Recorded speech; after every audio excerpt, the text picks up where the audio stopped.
So ఇదంతా కూడా it's a time taken procedure. ఒక మెడికల్ కాలేజ్ తేవాలంటే మనం చూసినట్టయితే మన రాష్ట్రంలో అంటే మన ఆంధ్రప్రదేశ్ రాష్ట్రంలో 1923 సంవత్సరం అప్పట్లో మనకు మొట్టమొదటి కాలేజ్ ఆంధ్ర మెడికల్ కాలేజ్. మరి అప్పుడు మనకు వచ్చింది అంటే 1923 నుంచి మీరు చూసుకున్నట్టయితే 2023 వరకు అంటే 100 సంవత్సరాలలో మనకు ఉన్నటువంటి మెడికల్ కాలేజెస్ అన్ని 11 గవర్నమెంట్ మెడికల్ కాలేజెస్ మన రాష్ట్రానికి మనకు ఉన్నాయి. అంటే 11 గవర్నమెంట్ ఎగ్జిస్టింగ్ మెడికల్ కాలేజెస్ ఉంటే వీటిని మళ్ళా మా ముఖ్యమంత్రి గారు జగన్మోహన్ రెడ్డి గారు నాడు నేడు అని చెప్పి 3,820 కోట్లతో మరి వీటిని కూడా నాడు నేడులో రివాంప్ చేస్తూ మరి వీటిని కూడా బాగు చేస్తూ మరి కొత్త మెడికల్ కాలేజ్ 17 తీసుకురావాలనేటువంటి అడుగులు ఏ విధంగా వేస్తారో మీరు చూస్తున్నారు. అంటే ఒక్కసారి మీరు ఆలోచన చేయండి, 100 సంవత్సరాలకి 11 మెడికల్ కాలేజెసే మనకు అందుబాటులో ఉంటే 5 సంవత్సరాల కాలంలో 5 మెడికల్ కాలేజెస్ని ప్రారంభించి ఇంకొక 5 మెడికల్ కాలేజ్ ఈ సంవత్సరం మనకు రావాల్సి ఉంది. నెక్స్ట్ ఇయర్కి మనం చూసినట్టయితే ఇంకొక 7 మెడికల్ కాలేజ్ మనం ప్లాన్ చేసుకున్నాం. అంటే ఈ 17 మెడికల్ కాలేజ్ నేను ఏదైతే చెప్తా ఉన్నానో ఈ 17 మెడికల్ కాలేజెస్ ఒక యాక్షన్ ప్లాన్ అనేది మనం వేసుకున్నాం. ఏంటి యాక్షన్ ప్లాన్ అంటే ఫస్ట్ ఫేజ్లో ఒక 5 మెడికల్ కాలేజ్ తీసుకురావాలి, సెకండ్ ఫేజ్లో ఇంకొక 5 మెడికల్ కాలేజ్ తీసుకురావాలి, ఆ తర్వాత ఫేజ్లో ఇంకొక 7 మెడికల్ కాలేజ్ తీసుకురావాలి అనేది ఒక యాక్షన్ ప్లాన్ ఫేజ్డ్ మేనర్గా 3 ఫేజెస్ కింద మనం పెట్టుకున్నాం. అన్ఫార్చునేట్లీ మన ప్రభుత్వం వచ్చినాక కోవిడ్ పాండమిక్ వల్ల దేశమే స్తంభించిపోయింది. అలాంటి పరిస్థితుల్లో కూడా అలాంటి పరిస్థితులు ఎదుర్కొని కూడా ప్రజలకు మెరుగైన ఆరోగ్యం ఇవ్వాలి, ప్రజలు ఎప్పుడు కూడా ఏ రకమైనటువంటి ఆరోగ్య పరిస్థితుల వల్ల ఇబ్బంది పడకూడదు, ఇంకో రాష్ట్రానికి మనం వైద్యం కోసం పోయేటువంటి పరిస్థితి భావితరాలకు రాకూడదు అనేటువంటి ఒక ఆలోచన చేసి మరి అంత కోవిడ్ పాండమిక్ని కూడా మనం ఎదుర్కొని రావాల్సినటువంటి 5 మెడికల్ కాలేజ్ లేట్ అయినప్పటికీ కూడా అవసరమైనటువంటి మేరకు ఖర్చుని అన్ని విధాలుగా కూడా మనం అన్ని రిసోర్సెస్ని కూడా ప్రాపర్గా అక్యుములేట్ చేసుకొని యూటిలైజ్ చేసుకొని మరి చేయాల్సినటువంటి ఖర్చును కూడా చేసి అన్ని విధాలుగా అటు రిక్రూట్మెంట్ అయితేనేమి కన్స్ట్రక్షన్ రిలేటెడ్ అయితేనేమి ప్రతిదాన్ని కూడా మనం జాగ్రత్త చేసుకొని మరి ఈ 5 మెడికల్ కాలేజ్ని తీసుకొచ్చాము. 5 మెడికల్ కాలేజ్ని మరి లాస్ట్ ఇయర్ మీరు చూశారు జగన్మోహన్ రెడ్డి గారు వీటిని ప్రారంభించారు. మరి ఈ సంవత్సరానికి సంబంధించినటువంటి సెకండ్ ఫేజ్లో మనం మాట్లాడుతున్నటువంటి 5 మెడికల్ కాలేజెస్ వాటి పరిస్థితి ఏంటి? ఆల్రెడీ మా టెన్యూర్లోనే మేమున్నప్పుడు దానికి కావాల్సినటువంటి ఇన్ఫ్రాస్ట్రక్చర్ని దానికి తగినటువంటి కొంత గ్రౌండ్ వర్క్ అనేది మేము పూర్తి స్థాయిలో కూడా మేము చేయడం జరిగింది. ఇంకా కొంత చేయవలసింది ఉంది. ఆ చేయవలసింది కూడా ఇప్పుడు ప్రభుత్వంగా ఆ బాధ్యత మీ మీద ఉందని తెలియజేస్తూ ఉన్నాం.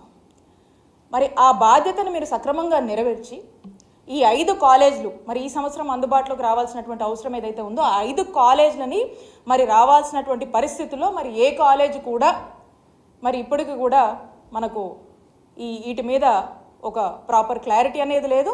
అండ్ అందులో మనం చూసినట్టయితే మీరు ఈ 5 పులివెందుల మెడికల్ కాలేజ్ దీనికి సంబంధించి కొన్ని ఎంబీబీఎస్ సీట్లకు మనకు పర్మిషన్ వస్తే ఆ వచ్చినటువంటి ఆ పర్మిషన్ కూడా మరి దేశ చరిత్రలో ఏ రాష్ట్రం కూడా చేయనటువంటి దుస్సాహసం ఈ కూటమి ప్రభుత్వం చేసి రిటర్న్లో మాకు ఈ మెడికల్ కాలేజ్ వద్దు అని లెటర్ రాసినటువంటి ప్రయత్నం మరి మన ఆంధ్రప్రదేశ్లో మొట్టమొదటిసారిగా కూటమి ప్రభుత్వం చేసింది. నేను అడుగుతా ఉన్నాను,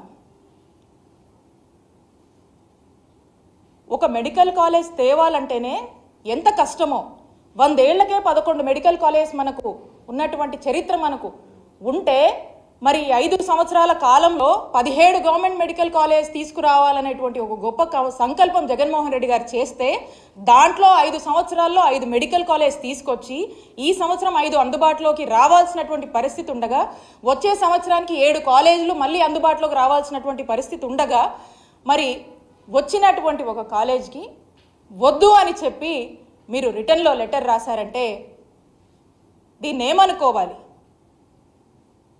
స్పష్టంగా అర్థమవుతా ఉంది. అంటే పులివెందుల మీద మీకున్నటువంటి ద్వేషభావం,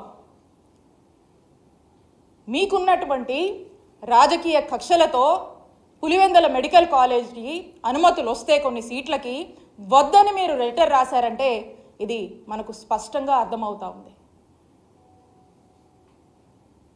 ఇలానే మనం మొత్తం మీద కూడా చూసినట్టయితే మనకు స్పష్టంగా మొదటి నుంచి కూడా అర్థమవుతా ఉంది. ఏమని?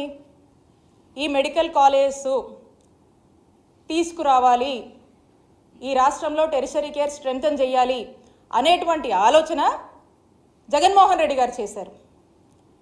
ఈ ఆలోచనని బాధ్యతగా మనం బాధ్యతగా అడుగులు వేసి మనం 5 కాలేజీలు తెచ్చాము, ఇంకా 5 రావాల్సినవి ఉన్నాయి. దీని మీద ఇప్పుడు కూటమి ప్రభుత్వము వాళ్ళు బాధ్యత తీసుకొని దీన్ని ఓన్ చేసుకొని ఈ రాష్ట్రంలో ఉన్నటువంటి ఎంతోమంది మెడికల్ ఎడ్యుకేషన్ చదవాలనుకున్నటువంటి విద్యార్థుల యొక్క ఆలోచనని, విద్యార్థుల యొక్క ఆశయాల్ని ఈరోజు కేవలం జగన్మోహన్ రెడ్డి గారికే ఇవన్నీ మనం అమలు చేస్తే పేరు వస్తుందనే దానికోసము ఈరోజు వాళ్ళ ఆశయాలను బలి చేస్తూ ఈ కూటమి ప్రభుత్వం అడుగులు ముందుకు వేస్తుందని తెలియజేస్తున్నాను. ఇక ఈ 5 కాలేజీ ఈ సంవత్సరంలో రావాల్సిన వాటికి పరిస్థితి ఎలా ఉంది? ఇక నాకు తెలిసి నెక్స్ట్ ఫేజ్లో మనం అనుకుంటున్నటువంటి ఇంకో 7 కాలేజీలు ఉన్నాయి. వాటికైతే అసలు ఫ్యూచరే కనపడటం లేదు. ఈ రాష్ట్రంలోని విద్యార్థులకు ఆ హోప్ కూడా ఏమాత్రం కూడా అనిపించట్లేదు కూడా. ఎందుకంటే లీస్ట్ రెస్పాన్సిబిలిటీ, ఇర్రెస్పాన్సిబిలిటీ, వాళ్ళ యొక్క బాధ్యత నుంచి వాళ్ళు తప్పించుకుంటున్నారు అనేది మనకు స్పష్టమవుతా ఉంది. దీని మీద ఒక క్లారిటీ ఇస్తే, దీని మీద